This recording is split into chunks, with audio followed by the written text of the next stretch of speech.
Tarsından yollum, ağından yollum, kızılından yollum, göğünden yollum. Güller bir-birinden acayip etse, doğrusu abi dedim, bağrından yollum. Muallim ruh edetti, yolayım dedi.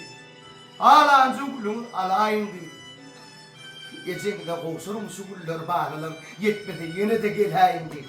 Meret, Sari, bayram öylerine gitti. Kucuğun ne olur bir dette güllün. Ecağın haminin mektepten çıkıp sol vur kucuk güllü yanına geldi. Keretten ese güllere keret. Benim hala yanım terzi be güllü. Koskeme uğranım onu mayday. Sahiyasılık edelim onu ya. Zanim esem. Kâra kutlu oldum bayramı. Minnettarlık suyun alma adara. Didi de oğlancık. Gül koyup gitti. Gül yağsından da köyüne mağara. Gezelemeden ayrılmadın Allah'tan. Oğlancık olmadı, sağlıcık olmadı. Şu ödün kuşlarını alma. Gezenin bayramını mutlak kaydiyan ekenler.